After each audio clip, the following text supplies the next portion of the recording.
अस्सलाम वालेकुम, नमस्कार, खैर मकदम है। आज जो हमने टॉपिक चूज़ किया है, डेफ़िनेटली कुर्बानी बहुत नज़दीक है, ईद उल अज़हा बहुत नज़दीक है और उसके बारे में हम चंद बातें करेंगे। कुछ ज़रूरी बातें जो हम सबको कहीं न कहीं पता तो है, लेकिन एक बार रिवाइज़ करने की ज़रूरत है। साथ ही साथ ये जो भी मैं वीडियो बनाती हूँ, वो मैं सिर्फ़ अपने मोमिन भाइयों के लिए नहीं बनाती हूँ, तो वो प्लीज़ आप इसे पूरे लोगों तक शेयर करें, क्योंकि इस्लाम खुद सिर्फ मोमिनों के लिए नहीं है। तो उस टॉपिक के इस स्टार्ट करने से पहले इसे 3 डिवीज़न में बांटूंगी। पहला कि इस्लाम क्या है, कुर्बानी क्या है, और दूसरा कि इसमें औरतों को हुकूक और कुर्बानी का स्पेशल वैल्यूज़ एंड उसको किस तरह से पूरी तरह से पेश करना चाहिए। तो सबसे पहले इस्लाम के बारे में कि इस्लाम जो है, it's not a religion, it is not कोई एक ऐसा ये कास्टिज़म रिलीजन नहीं है जिसको किसी एक तबके के लिए संभाल के रखा गया है। ये Islam is a way life teaching है, ठीक है, और ये सब के लिए है। It's for the whole universe. It is a teaching of purification, purity, cleanness, humanity, सारी के टीचिंग को इस्लाम के अंदर रखा गया है और इक्वलिटी इम्पॉर्टेंस दी गई है। इस्लाम मतलब होता है इस्लाह करना, यानी सबमिशन करना, यानी अपने आप को पूरी उस तरह की बताए रास्ते पे चलाना विदाउट इफ़ एंड बट, जो हमें कुरान और हदीस में सिखाया गया है। तो एज़ आई टोल्ड कि इस्लाम में कोई रिलीजन नहीं है, इसे किसी एक तबके के साथ बांध के रखने वाली चीज़ नहीं है। ये ओपन है सबके लिए। जो इस पे अपने जो भी पहलू देखना चाहता है, चाहे वो अपने बर्थ से रिलेटेड से लेके डेथ से या डेथ के बाद से कोई बातें सीखना चाहता है, देखना चाहता है, वो इस्लाम के कुरान, हदीस और उलमा लोग से डिस्कस कर सकते हैं, जानकार लोग से बात कर सकते हैं और अपनी परेशानियों को इसके ज़रिए से दूर कर सकते हैं।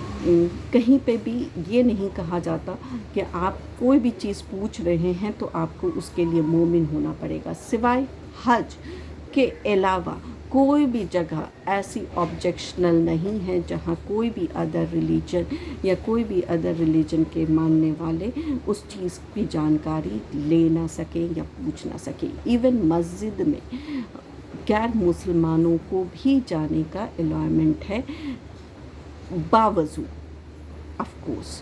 और बज़ाब्ते पहले ज़माने में मस्जिदों में, और अभी भी हमारी कोशिश यही रहती है कि पानी की सिस्टम रखी जाती थी, और अभी भी हमने काफ़ी जगह देखा, कभी कहीं पे बाढ़ आ रहा है तो मदरसे और मस्जिदों में उनको शेल्टर मिल रहा है, तो कहीं खाने की प्रॉब्लम हो रही है तो मदरसों और मस्जिदों में खाना बन के तकसीम हो रहा है। तो मस्जिद बेसिकली एक टीचिंग का प्लेस था, साथ ही साथ वहाँ पे एक डिस्कशन पैनल चलती थी, वहाँ पे एक तरह की ह्यूमैनिटी से रिलेटेड सर्विस सिस्टम भी चलता था और अभी भी चलता है माशाल्लाह। तो ऐसे कहीं पे भी रोक नहीं है किसी भी अदर रिलीजन्स के लिए, सब वेलकम है। आप किसी भी तरह का नॉलेज लेना हो, किसी भी तरह की चीज़ों को बात करना हो, आप उस चीज़ को करें। अफसोस बात यह है कि जब कोई है पंजाबी, आई डोंट डिनाई कि वो लोग बहुत ज़्यादा करते हैं, ख़ास तौर से खालिस्तान वाले तो बहुत ज़्यादा करते हैं, लेकिन साथ ही साथ आपको याद रखना होगा कि ये पंजाबीज़ जो कर रहे हैं वो मुसलमानों पे वाजिब है और वो करते भी हैं, लेकिन हमारे में सबसे बड़ा प्रॉब्लम क्या है, जो हम लोग करते हैं उसको हमें आगे नहीं बढ़ाते। फॉर एग्ज़ाम्पल निज़ामुद्दीन औलिया में हर बार वहाँ पे खाना डिस्ट्रीब्यूट होता है, तकसीम होती है, तबर्रुक डिस्ट्रीब्यूट होता है, कितने हज़ारों लोग वहाँ पे खाते हैं जो वहाँ पे रहते हैं, अगल बगल में जाते हैं। इवन पूरे पेंडेमिक में होता रहा, लेकिन हमारे बीच में इसकी डिस्कशन नहीं है, इस चीज़ को आगे बढ़ाने की बात नहीं है। उसी तरह से आप बड़े पीर का ले लीजिए, उसी तरह से और भी बहुत ज़्यादा जगह है जहाँ पे रेगुलर बेसिस पे मुश्किल से कुछ ऐसे दिन होते होंगे जब वहाँ पे डे नहीं बनता होगा, खाना डिस्ट्रीब्यूशन नहीं होता होगा, वरना 90% टाइम्स वहाँ पे डिस्ट्रीब्यूशंस होते हैं, बँटते हैं तबर्रुक के, और ख़ास ख्याल रखा जाता है कि वो तबर्रुक वेजिटेरियन हो ताकि हर लोग खा सकें, चाहे वो कोई भी हो। और अगर वो वहाँ पे खुद बैठ के खा रहे हैं तो उसे इस तरह से दस्तरखान बिछती है कि कोई भी हो, हर तबके के एक साथ बैठ के खाएं, जो इस्लाम की बुनियादी बातें हैं। नो अपार्ट फ्रॉम इस्लाम, इस बातों को स्टार्ट करने से पहले एक और बात मैं रख दूं अपने भाइयों के लिए, क्योंकि हर बार वो कहते हैं इस्लाम की पैदाइश तो बहुत बाद में हुई है, इट इज़ इन 680s, जब हजूर सल्लल्लाहु अलैहि वसल्लम 600 एडीज़ में जब वो आए थे। तो मैं आपको बता दूं कि इस्लाम की पैदाइश उस वक्त हुई जब दुनिया की बारे में, दुनिया को कायम करने के बारे में अल्लाह ने सोचा, क्योंकि हजूर सल्लल्लाहु अलैहि वसल्लम की रूह को जब उन्होंने कायम किया, तब उन्होंने आदम अलैहिस्सलाम को उन्होंने पैदा किया। उसके बाद उन्होंने सोचा कि अब दुनिया में भेजने के लिए आदम अलैहिस्सलाम के ज़रिए से ये नीचे जाएंगे, उनकी बंदगी में जाएंगे, लेकिन आदम अलैहिस्सलाम को भेज आए और फिर दुनिया का सिलसिला हुआ। तो इस्लाम उतना पुराना है जितने की हमारी सोच भी नहीं हो सकती। और सिर्फ यहीं तक नहीं है, इसको भी आप एग्ज़ाम्पल के लिए मैं आपको एक छोटी सी एग्ज़ाम्पल दे सकती हूँ कि इस्लाम सिर्फ इसी दुनिया में नहीं, वो आगे भी है। वो इस तरह से कि जब हम लोग हज का तवाफ़ करते हैं तो कहा जाता है कि जितने हाजी नीचे तवाफ़ कर रहे हैं उससे 10-20 गुना ऊपर फ़रिश्ते तवाफ़ करते रहते हैं। और जो फ़रिश्ते एक बार तवाफ़ कर लेते हैं उनको फिर उनकी ज़िंदगी, जो कि एक फ़रिश्ता सैकड़ों साल तक जीता है, उनकी ज़िंदगी में दूसरा मौका नहीं मिलता। तो आप सोच सकते हैं कि कितनी आबादी फ़रिश्तों की इस दुनिया के अलावा इस्लाम की आबादी कहाँ कितनी ज़्यादा है। तो ठीक मक्के के ऊपर दूसरे फ़रिश्ते तवाफ़ करते रहते हैं, नीचे अल्लाह ने हजूर सल्लल्लाहु अलैहि वसल्लम के वजह से, उनके हम लोगों के बंदे हैं, उस वजह से हमें इतनी बड़ी नेमत दी कि हम नीचे तवाफ़ करते हैं, फ़रिश्ते ऊपर तवाफ़ करते हैं, अल्हम्दुलिल्लाह माशाअल्लाह। लेकिन अभी हमारे से अल्लाह नाराज़ है और हर तरह से हमारे लिए है ये रुकावटें इस बात की सबब है कि कहीं ना कहीं हम लोग गुमराही के रास्ते पे हैं। हमें अपने आप को सुधारने और ठीक करने की ज़रूरत है। Now coming back to main important topic, that is कुर्बानी, ईद उल अज़हा। तो इस टॉपिक को शुरू करने से पहले हम बात करेंगे कि एक्चुअल में ये क्यों स्टार्ट हुआ, क्या रीज़न रहा। तो सर से कि इस्लाम हो, चाहे यहूदियत हो, चाहे क्रिश्चियनिटी हो, हम लोग सब इब्राहीम अलैहिस्सलाम को एज़ इक्वली इम्पोर्टेंस देते हैं, क्योंकि इब्राहीम अलैहिस्सलाम के ही बच्चों में से ईसा अलैहिस्सलाम, मूसा अलैहिस्सलाम, दाऊद अलैहिस्सलाम, सुलेमान रज़ी अल्लाह अन्हु और इधर मोहम्मद सल्लल्लाहु अलैहि वसल्लम पैदा हुए हैं। तो इब्राहीम अलैहिस्सलाम जब वो 99 ईयर्स की उम्र में पहुँचे और उनके कोई औलाद नहीं हुई, तो वो उसके पहले 99 के पहले जब उनकी कोई औलाद नहीं हो रही थी, सारा रज़ी अल्लाह अन्हा से जो बेइंतहा खूबसूरत थी, तो उन्होंने फिर अपने खादमा हाजरा रज़ी अल्लाह को इब्राहीम रज़ी अल्लाह के आगे शादी में निकाह में करके उनके ज़रिए से इब्राहीम अलैहिस्सलाम को 99 साल की उम्र में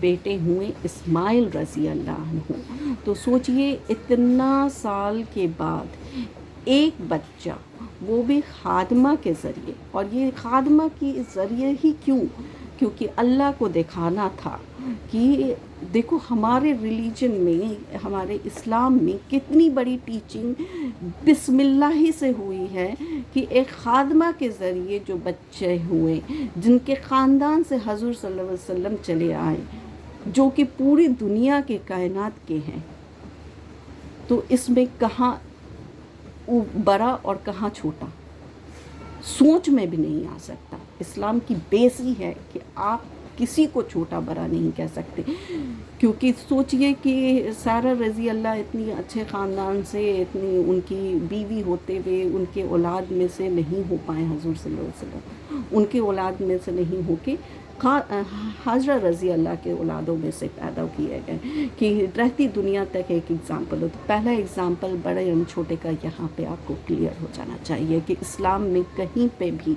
दूर दूर तक सोच में नहीं है कि आप बड़े हैं, गोरे हैं, काले हैं, क्या हैं, ठीक है।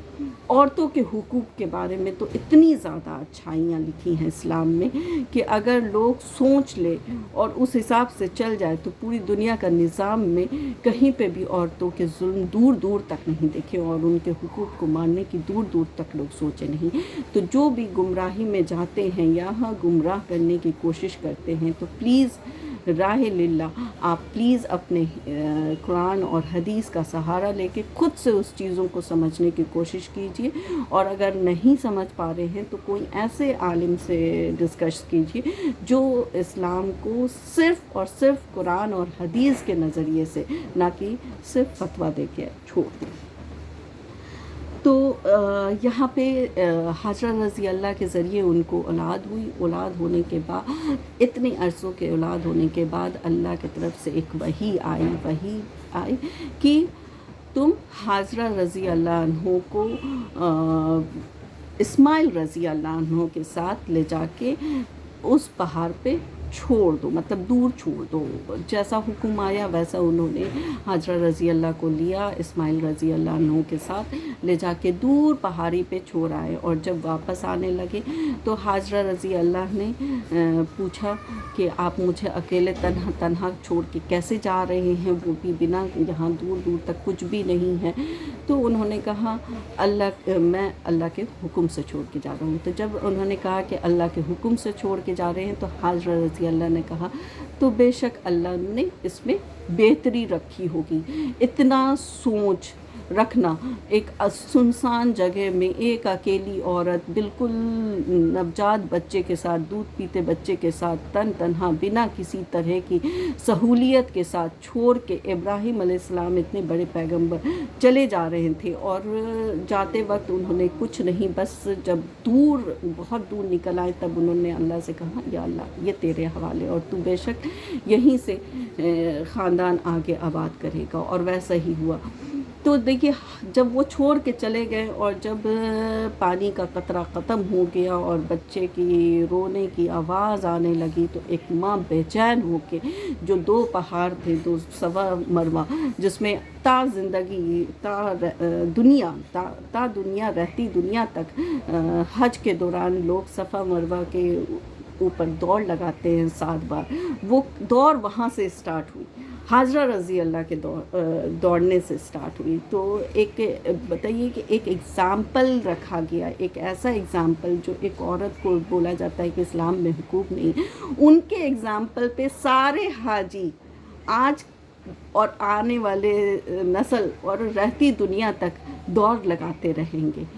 गुज़रे हुए ज़माने से 7 बार उसी तरह से दौड़ लगाते हैं और एक रात बज़ाफ्ते वहाँ पे खुली आसमान में गुजारते हैं और ये एहसास करने की कोशिश करते हैं कि उस माँ की दर्द क्या होगी, उस माँ की किस तरह की तकलीफ़ होगी, वो जानने की किस तरह की उस शिद्दत में वो रही होगी कि जब उसका बच्चा पानी के लिए बिलक रहा होगा, दूध के लिए बिलक रहा होगा, और वो परेशान हाल, बिना किसी इंसान के, बिना दूर दूर तक चिड़िया नहीं, जानवर नहीं, कोई पेड़ नहीं, कुछ नहीं, ऐसे दौड़ लगाती है। और फिर इस्माइल अलैहिस्सलाम अपनी एरी पटकते हैं और एरी पटकने से वहाँ पर से चश्मा फूटता है और वो चश्मा बह के बंद ना हो जाए, इसलिए उन्होंने जल्दी से बोला आबे ज़मज़म, ए पानी रुक जा।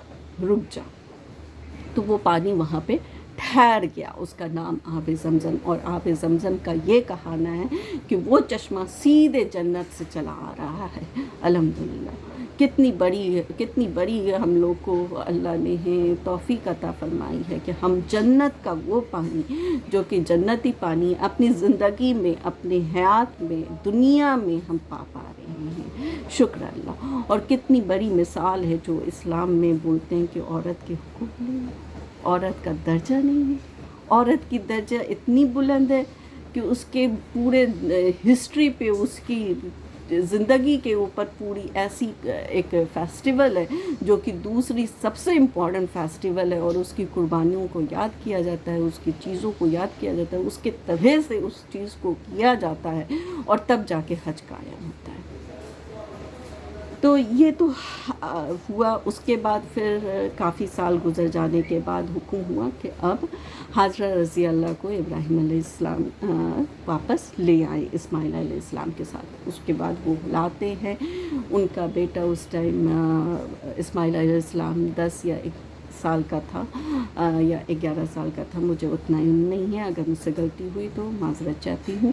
اور اس ٹائم میں اللہ کی طرف سے ابراہیم علیہ السلام کو وحی آتی ہے کہ جو تمہیں سب سے زیادہ عزیز ہے. اس ٹائم تک اسماعیل علیہ السلام کے علاوہ ابراہیم علیہ السلام کو دوسری اولاد نہیں تھی، یعنی سارہ رضی اللہ عنہ سے اسحاق علیہ السلام کی پیدائش نہیں ہوئی تھی. وہ اکلوتے اس ٹائم بچے تھے. اور اس وحی آئی کہ اب جو تمہیں سب سے زیادہ پیارا اور سب سے زیادہ عزیز ہے تم اس کی قربانی دو. ابراہیم علیہ السلام کو جب یہ وحی آئی 1 تاریخ کو، چاند کی پہلی رات کو، تو وہ حد سے زیادہ پریشان، اور پھر ان کو مقرر دن آ گیا کہ 10ویں کو جا کے آپ کو اسے قربان کرنا ہے. انہوں نے صبح میں اپنے اولاد کو حاجرہ رضی اللہ کو بولا کہ اسے تیار کرو. انہوں نے خوب پیار سے نہلایا دھلایا، کپڑا پہنایا، اچھے سے تیار کیا اور باپ کے حوالے کر دیا، خوشی خوشی کہ وہ باپ لے کے جا رہے ہیں، اپنے بچے کے ساتھ باہر جا رہے ہیں. اور جب وہ آگے بڑھ گئے، نکل گئے، تو وہ ابراہیم علیہ السلام کے پاس شیطان آیا اور انہوں نے بہت طریقے سے گمراہ کرنے کی کوشش کی. لیکن بے شک وہ تو پیغمبر دین، وہ تو مثال دین ہے، وہ کہاں گمراہ ہونے والے تھے. وہ اس چھوٹے سے نوجات بچے کو کوشش کیا گیا گمراہ کرنے کی. شیطان نے اسے بتایا تمہارا باپ تمہیں مارنے کے لیے لے جا رہا ہے. تو اس بچے نے کہا کہ ایسے تو نہیں کر سکتے ہیں. تو انہوں نے پھر شیطان نے بولا اللہ کا حکم ہے اور وہ اللہ کے حکم سے تمہیں لے جا رہے ہیں. تو اس چھوٹے سے نوجات بچے نے دیکھو کتنی صبر اور کتنی ہی بڑی مثال قائم کی. انہوں نے بڑے آرام سے کہا کہ بے شک اگر اللہ کا حکم ہے تو اس میں بہتری ہوگی. اور اس چیزوں کو دیکھ کے جب شیطان نے ابراہیم علیہ السلام کو گمراہ کیا تو اس کے بعد پھر حاجرہ رضی اللہ کے پاس گیا. حاجرہ رضی اللہ کے پاس بولا کہ تمہیں پتہ ہے تمہارا شوہر تمہارے بچے کو کہاں لے جا رہا ہے؟ انہوں نے کہا کہ نہیں، وہ گھمانے لے جا رہے ہوں گے. انہوں نے کہا نہیں، اسے قربان کرنے لے جا رہے ہیں. یہ بات سن کے وہ حیرت زدہ ہو گئیں اور انہوں نے کہا کہ ایسے تو نہیں کر سکتے ہیں وہ. تو پھر اس شیطان نے کہا کہ اللہ کے حکم سے وہ اسے قربان کرنے لے جا رہے ہیں. اور یہ بات سننے کے بعد بڑے مطمئن طریقے سے، بڑے آرام طریقے سے، جس طرح سے میں ابھی آرام سے بیان کر رہی ہوں، اس طریقے سے انہوں نے اسے کہا کہ بے شک اگر اللہ کی مرضی سے لے جا رہے ہیں تو اس میں کوئی نہ کوئی ضرور سے کوئی نہ کوئی اچھی مثال ہوگی. اتنی مطمئن ہو کے ایک عورت، آج کے زمانے میں تو اگر کسی عورت کو بول دیا جائے کہ تمہارے اوپر کا یہ خوبصورت سا دوپٹہ ہے، دوپٹہ کتنے سارے ہوتے ہیں، ایک خوبصورت سا دوپٹہ ہے وہ دے دو تو اس کی جان نکل جائے. وہ عورتوں کی مثال اسلام میں دی گئی ہے اور ہم کہاں کھڑے ہیں. ہم اپنے آپ کو مومن اور مومنہ کہنے کی کوشش کرتے ہیں، ہم اپنے آپ کو مسلمان بلوانا چاہتے ہیں، ہم اپنے آپ کو اسلام کا نمائندہ بتانا چاہتے ہیں. ہم اس کی خاک نہیں ہیں اور نہ ہی ابھی تک ہم پہنچ پائے ہیں. اگر ہم پہنچ پاتے تو بے شک یہ حج بند ہونے کا عذاب ہم پہ نہیں ٹوٹتا. تو اپنے آپ اندر جھانکنے کی کوشش کرنی ہے. اور اس کے بعد پھر جب یہ ہے شیطان وہاں سے بھی ناکام ہوتا ہے تو پھر یہ بچے کے پاس پہنچتے ہیں. اور بچے سے یہ ساری باتیں ہونے کے بعد جب بچہ اپنے والد سے یہ بیان کرتا ہے تو والد بولتے ہیں ہاں میں تمہیں قربان کرنے اللہ کے حکم سے لے جا رہا ہوں. تو اس بچے کی معصومیت میں دیکھیے کتنی ہی مطلب کتنا کانفیڈنس ہے. وہ بولتے ہیں کہ آپ ابا ہماری ہاتھیں باندھ دیں تاکہ میں ڈروں اور رونے لگوں اور آپ کو پھر مشکلات ہوں گی، کیونکہ بے شک ایک بیٹے کو آپ ہلاک کرنے جا رہے ہیں تو آپ کو تکلیف ہو سکتی ہے، آپ گمراہ ہو سکتے ہیں، آپ رک سکتے ہیں. خدا کی بتائے ہوئے راستے پہ چلنے سے آپ پھسل سکتے ہیں، اس سے ڈگمگا سکتے ہیں، تو آپ میرے ہاتھ باندھ دیجیے اور میرے آنکھوں میں پٹی باندھ دیجیے۔ اور ابراہیم علیہ السلام نے ایسے ہی کیا اور چھری تیز کر کے وہ لے کے گئے، اور جب انہوں نے وہ لیٹا کے اس بچے کو اپنا بسم اللہ پڑھ کے اور کلمہ پڑھ کے ذبح کرنے کی کوشش کی، تو وہاں بچہ ہٹ گیا اور دمبا ہلاک ہوا، کیونکہ وہاں پہ اس ٹائم میں دمبا ہوتا تھا۔ اسی چیز کو، اسی مثال کو تا دنیا تک قائم کرنے کے لیے قربانی کا سلسلہ شروع ہوا۔ اب یہ ساری باتیں میں نے جو کہی، یہ ساری میں نے صرف آپ کو تفصیل دی کہ قربانی کیا ہے، اسلام کیا ہے اور اس کی وجہ کیا ہے، لیکن جو میرا مین ٹاپک ہے ڈسکشن کرنے کا وہ کیا ہے، وہ یہ ہے 3 ٹاپک۔ لوگ قربانی کو، اب کیا ہے کہ قربانی کے طرف سے پولیٹیکلی، اکنامکلی اینڈ سوشلی بہت طرح کا پریشر آ چکا ہے، ٹھیک ہے۔ اس کے طریقے کو بدلنے کی کوشش، اس کے نظام کو بدلنے کی کوشش، اس کے سوچ کو بدلنے کی کوشش میں لوگ لگے ہیں۔ فار ایگزامپل، اب بہت سارے لوگ ایسے ہیں جو ویجیٹیرین ہیں، ویگن ہیں، وہ کہتے ہیں کہ قربانی کرنے سے گوشت ضائع ہوتی ہے اور یہ ہوتا ہے اور وہ ہوتا ہے۔ تو فار ایگزامپل ان کے لیے میں ایک بات کہنا چاہتی ہوں کہ جب ہم اناج کھاتے ہیں، فار ایگزامپل کوئی بھی اناج آپ جب کھاتے ہیں تو اس میں آپ جو شیڈ کھا رہے ہیں یا پلانٹ کھا رہے ہیں، سب میں لائف ہے، ایوری تھنگ ہیو لائف۔ وہ الگ بات ہے کہ کسی میں زبان ہے، کسی میں زبان نہیں ہے، کوئی سینس کر سکتا ہے، کوئی سینس نہیں کر سکتا، لیکن جیون سب میں ہے۔ اگر ہم ایک انڈا کھاتے ہیں جس میں جیون ہے، تو آپ سینکڑوں انڈا روز کھاتے ہیں، چاہے وہ چاول کے روپ میں ہو، چاہے وہ گیہوں کے روپ میں ہو، چاہے وہ دال کے روپ میں ہو، چاہے وہ سویا کے روپ میں ہو۔ ایک قطرہ دودھ اگر ہم پیتے ہیں، کچھ ویگنس بھی ہیں، تو ایک قطرہ دودھ اگر ہم پیتے ہیں تو آپ کتنے سارے سویا کا دودھ نکال کے پیتے ہیں، یا کتنے سارے کوکونٹس کا دودھ نکال کے پیتے ہیں۔ کوکونٹ کیا ہے؟ سویا کیا ہے؟ اپنے پلانٹ کا شیڈ ہی تو ہے۔ شیڈ کیا ہے؟ شیڈ ایک لائف ہے نا، اس کو آپ جرمینیٹ کریں گے تو اس میں سے لائف نکلے گی۔ تو ultimately you are doing the same thing. The thing is that کہ وہ بول نہیں سکتے اور یہ بول سکتے ہیں۔ تو جب آپ کسی بچے کو تھپڑ مارتے ہیں، ٹھیک ہے، اگر وہ بچہ گونگا ہے اور وہیں پہ ایک بچہ بولنے والا ہے، تو آپ کو عذاب کس کا زیادہ ہوگا؟ بولنے والے کا یا گونگے کا؟ سمپل سا بات ہے، جو بچہ بول نہیں سکتا اس کو مارنے کا عذاب زیادہ ہے۔ اس لیے زیادہ ہے کیونکہ وہ بول نہیں سکتا، وہ اپنی تکلیف کے لیے اف تک نہیں کر پاتا۔ میں یہاں پہ کبھی قطعی یہ نہیں کہہ رہی کہ آپ غلط ہیں یا میں صحیح ہوں، میں صرف کچھ باتیں رکھ رہی ہوں۔ ہو سکتا ہے کچھ لوگ مجھ سے راضی نہ ہوں، کچھ لوگ کچھ غلط میننگ نکالیں یا میرے ورڈنگس کو ہیر پھیر کر کے سمجھنے کی کوشش کریں۔ تو پلیز میں کوئی بھی کنٹروورشیل ٹاپکس سے دور رہنا چاہتی ہوں۔ جنہیں یہ صحیح لگے وہ سنیں، جنہیں یہ غلط لگے پلیز پرہیز کر لیں۔ پہلی بات تھی۔ دوسری بات تھی، قربانی کو پلیز آرٹیفیشیل لک نہ دیں۔ قربانی جذباتوں کا، جذبات کو اپنے اندر لانے کا، وہ قربانی کا حصہ آپ کیا دیں گے؟ آپ اگر 2 لاکھ کی بھی کچھ جانور خرید لیں گے تو کیا آپ وہ جذبات کو اپنے اندر شامل کر لیں گے جو ایک باپ نے اپنے بیٹے کے لیے رکھا، جو ایک ماں نے اپنے بچے کے لیے رکھا، یا ایک بچے نے خود اپنے کو اسلام کے نام پہ قربان کرنے کے لیے رکھا؟ قطعی نہیں۔ آپ اس کے نمک کی ایک کنی برابر بھی نہیں پہنچ سکتے۔ تو اس میں پلیز کوئی بھی ڈھکوسلا بازی نہیں کریں، اس میں کوئی بھی شو آف نہیں کریں۔ آپ اپنے حساب سے، اپنے حیثیت کے حساب سے سب سے بہتر جانور لیں، اور جانور کو قربان کرنے کے ساتھ یہ جذبات رکھیں کہ اللہ کے نام پہ اگر مجھے ضرورت پڑا تو یہ جانور کیا، یہ جانور کی چھوٹی سی رقم کیا، میں اپنے گھر، اپنے اہل و عیال، اپنے خاندان تک کو قربان کر کے اللہ کے نام پہ نکل سکتا ہوں۔ وہ جذبات آپ کو رکھنا ہے۔ قربانی کا مطلب یہ نہیں ہے کہ آج لائے رسی اور ذبح کر دیے اور کھا لیے، ہو گیا قربانی۔ That is not at all. That is not at all قربانی.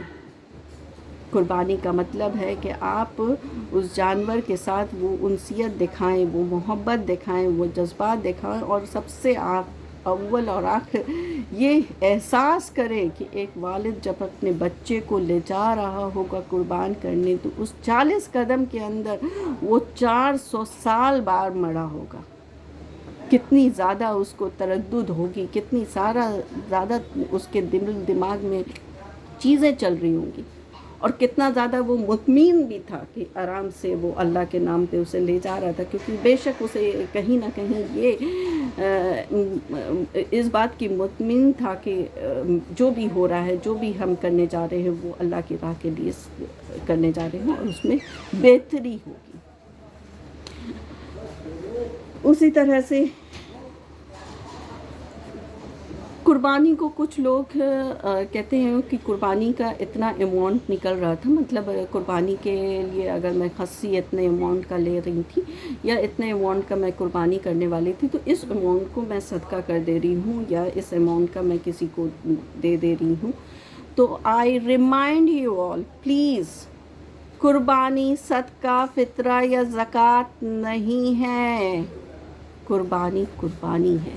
آپ اپنی حیثیت کے حساب سے 1000 روپے ہی کا قربانی کیجئے، لیکن قربانی کیجئے، اس کو صدقہ اور زکوٰۃ کے ذریعے دوسرے تک نہیں پہنچائیے، اس کو دوسرا نام مت دیجئے. آپ کسی کو ہیلپ کرنا چاہتے ہیں، آپ بے شک ہیلپ کیجئے، وہ بھی اللہ کے نظر میں. کیا آپ حج کے دوران بنا قربانی کیے حج مکمل کر سکتے ہیں؟ نہیں نا. تو پھر یہ اسے دوسرا روپ کیسے آپ لوگ دے سکتے ہیں؟ پلیز اپنے کو غفلت سے باہر نکالیے.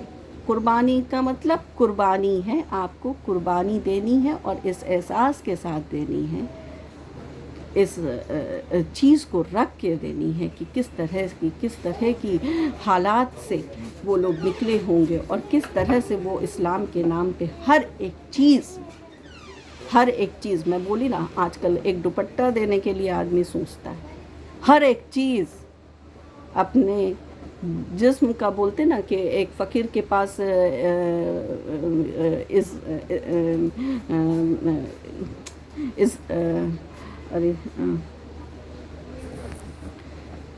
بولتے نا کہ ایک فقیر کے پاس فرشتے آئے اور انہوں نے بولا کہ اللہ کو گوشت کھانے کا دل کر رہا ہے. تو اس فقیر نے کہا کہ اچھا آپ کہاں سے گوشت چاہیے بتائیے. تو انہوں نے کہا کہ مجھے تو علم نہیں کہ اللہ کو کہاں کا. تو اس نے اپنے انگ کا ہر حصہ کٹورے میں کر کے دے دیا تاکہ وہ اللہ کی بارگاہ میں لے جائیں. یہ سب کیا ہے؟ یہ سب ایک ایگزامپل دینے کے لیے ایک بات رکھی جاتی ہے، ٹھیک ہے، کہ آپ اپنے آپ کو ریڈی رکھیں. قربانی کا مطلب یہ ہے کہ آپ اس سے سیکھیے کہ آپ کو اللہ کے نام پہ اگر کوئی بھی چیز آگے کرنی ہے تو آپ سوچیں نہیں، اس کے حکم کے حساب سے اپنی زندگی کو یہ کریں. تو پہلا چیز کہ قربانی کو نعوذ باللہ صدقہ، زکوٰۃ یا فطرہ کے طور پہ دوسرے کو دینے کی اور دوسرے کی طرح سے اس کو ڈونیٹ کرنے کی سوچتے نہیں. قربانی کریں، آپ کم رقم کا کریں، آپ حصہ لے لیں، باقی رقم سے آپ دوسرے کی مدد کر دیں، دیٹ از اوکے. دوسرا چیز، شو آف نہیں کرنا ہے. قربانی کو بڑا جانور لا کے دوسرے کے سامنے نمایاں کر کے، دوسرے کے دل کو تکلیف کر کے، کیونکہ آپ کو ایک مثال یہاں پہ اور دے دوں اس چیز کے لیے. حضور صلی اللہ علیہ وسلم کے پاس ایک بھاگتے ہوئے دوڑتے ہوئے ایک بندہ آیا، بولا میرا بچہ غائب ہو گیا. انہوں نے کہا ٹھیک ہے تم جاؤ، وہاں مل جائے گا. تو وہ جب جانے لگا تو انہوں نے روکا کہ سنو، جب تم جا رہے ہو تو وہاں پہ اس کو بیٹے بول کے گلے مت لگانا، ورنہ جو وہاں پہ آرفن بچے ہوں گے ان کو یہ احساس ہوگا اور تردد ہوگی کہ میرا والد ہوتا تو وہ بھی میرے کو دوڑ کے اسی طرح گلا لگاتا. تو نمائش کی حکم کو اتنا زیادہ توجہ دیا گیا ہے، تو اس لیے پلیز نمائش نہ کریں، نمائش کے نظر سے نہ لے جائیں. ہاں، اپنی حیثیت کے حساب سے لے جائیں. اگر آپ 2 کروڑ کمانے والے ہیں تو بے شک آپ 2 لاکھ 3 لاکھ کا جانور خریدیں، اس میں کوئی آبجیکشن نہیں ہے، لیکن اس کو نمائش کے نظریے سے مت کریں. قربانی کا پہلا میں نے ویج اور نان ویج اور ویگنز کے لیے بتا دیا، پھر یہ بتا دیا. اب جو مین इम्पोर्टेंस है, जो बेस है, पहला चीज़ कि कुर्बानी का एग्ज़ाम्पल रखा गया हाजरा रज़ी अल्लाह से, विच इज़ अगेन क्लियर करता है कि हम लोग में बड़े छोटा नहीं है, हम लोग में गुमान नहीं करना है कौन बड़ा है कौन छोटा है, कौन क्या कर रहा है कैसे कर रहा है, सब एक बराबर है। और इस्लाम में कितना ज़्यादा इम्पोर्टेंस दिया गया है औरतों को कि हाजरा रज़ी अल्लाह के ज़रिए जो उन्होंने 7 बार सफ़ा मरवा पे दौरा, वो आता है दुनिया तक वो रहेगा, उसे दोहराया जाएगा। तो इस्लाम में औरतों का इम्पोर्टेंस दिखा दिया गया। ख़ानदान रसूल हाजरा रज़ी अल्लाह के ज़रिए आया, जिससे इफ़ एंड बट और खादिम और अच्छे और बड़े की सारी ऊंच नीच वहीं पे ख़त्म हो गई।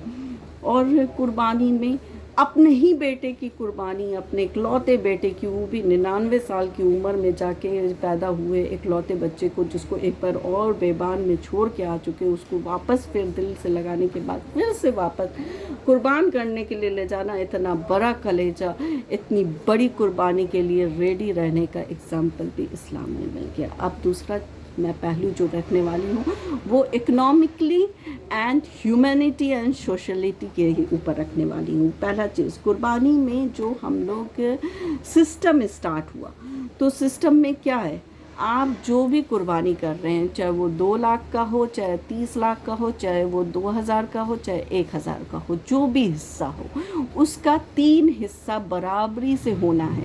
इसको मैं बार बार लास्ट बार भी समझाई थी कि बहुत बार ऐसा होता है कि एक खस्सी हुआ, कुर्बानी किया गया, तो पहला जो कलेजी और बोटी निकलता है वो घरों में पक जाता है। 90% टाइम ऐसा होता है, वो पक जाता है और अपने ही में वो ख़त्म हो जाता है।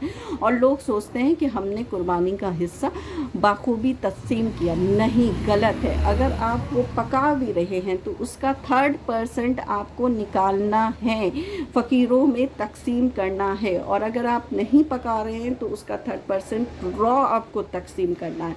दूसरा जो दूसरे दोस्त अहबाब का है उसका भी आपको ख्याल रखना है कि कलेजी तक का हिस्सा जाना चाहिए। ऐसा नहीं है कि सिर्फ बोटी का आपने 3% निकाल दिया और ये सोचा कि मैंने तो पेटी सब ऑलरेडी तकसीम कर दिया, अब मैं बोटी अपने दोस्तों में दे दूँ और ये कर दूँ। नहीं, हर चीज़ का 3 हिस्सा है। अगर आप वो तीसरा हिस्सा ले रहे हैं तो ठीक है, नहीं ले रहे हैं वो तकसीम करें।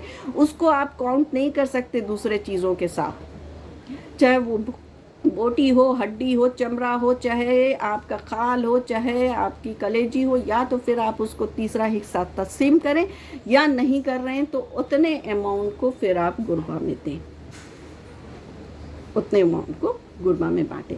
इस चीज़ का ख़ास ख्याल रखें। अब इसके ज़रिए क्या है, ह्यूमैनिटी सर्व कितनी होती है, बहुत सारे 90% ऑफ द इस्लामिक आबादी में आपको ऐसे तबके मिलेंगे जो साल भर तक गोश्त नहीं खाते हैं। I am counting even the lower middle class,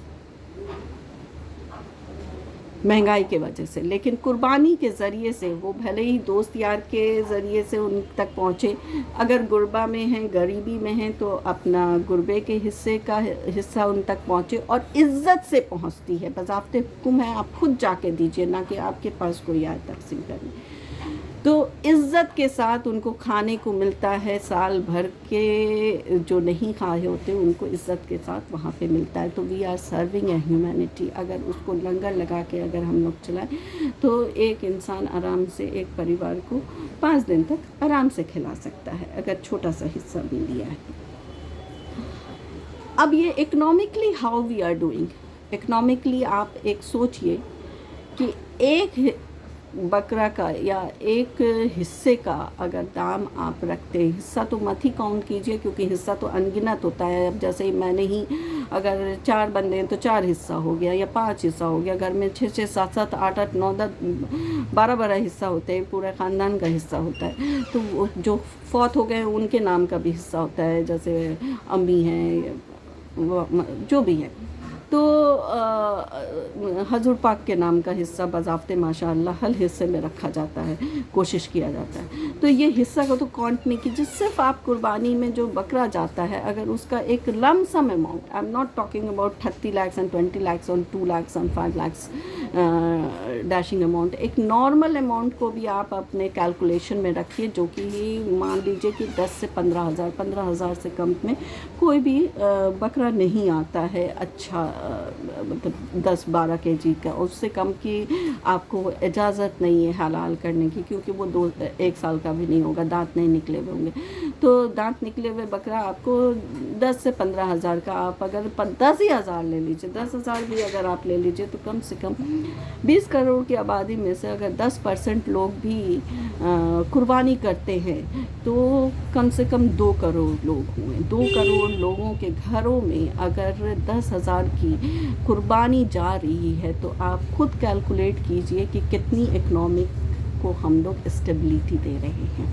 ये कुर्बानी फिर डायरेक्ट हम फार्म से ले रहे हैं, डायरेक्ट उस फार्मर से ले रहे हैं जो गुर्बत में जी रहा है। वो अगर 10 फार्म में भी बकरा पाल रहा है, तो 2 लाख 3 लाख की उसकी आमदनी हो जाती है, तो उसका पूरा साल भर का निज़ाम निकल जाता है। ये कुर्बानी का एक इकोनॉमिक रूप देखिए। इससे सिर्फ आपकी अब इंडियन इकोनॉमिक्स में तो डेफिनेटली उन लोगों को परेशानी होगी। उन लोगों को परेशानी इसलिए होगी क्योंकि ये इकोनॉमिक जो हम स्ट्रॉन्ग कर रहे हैं, वो हम विलेजर्स की, डायरेक्ट विलेजर्स के इकोनॉमिक स्ट्रॉन्ग कर रहे हैं। We are not facilitating any companies like Adani या अंबानी या कोई बिरला टाटा को हम फैसिलेट नहीं कर रहे। तो डेफिनेटली ये जो हमारे गवर्नमेंटल अभी का सिस्टम चल रहा है, तो उनको ये सब तजवीज़ डेफिनेटली अच्छी नहीं लगेगी। और ऐसी ही कुछ बातें हुई थी कि हमारे 3 साल से चली आ रही है, 3-4 साल हो गया, कि कुर्बानी के स्किन का जो दाम था, जो कि लगभग 200-500 तक जाता था, वो एकदम 50 रुपये पे आ गया। फिर हम लोग दफन करना स्टार्ट कर दिए, क्योंकि इस टाइम में कुर्बानी का जो स्किन निकलता था, वो ज़्यादातर चंदा मदरसों में जाता था, और उस मदरसे में सिर्फ स्किन के चंदे के वजह से साल भर का निज़ाम चलता था। तो ये यहाँ पे गवर्नमेंट ने अपनी गेम प्लान खेली, whatever, I don't want to bring that part. Still उन्होंने स्किन का निज़ाम को ख़त्म कर ही दिया, लेकिन एक निज़ाम अभी भी अल्हम्दुलिल्लाह बाकी है, जो आपके सामने मैंने दिखा दिया कि हम लोग इकनॉमिकली कितना ज़्यादा इसमें कंट्रीब्यूट कर रहे हैं। वो भी डायरेक्ट उस सोसाइटी को कंट्रीब्यूट कर रहे हैं जो पूरा साल का इनकम इससे निकाल देता है। माशाल्लाह माशाल्लाह। तो बस यही चंद बातें थी जो कि मुझे लगा कि बहुत ही ज़्यादा इम्पोर्टेंस रखती है।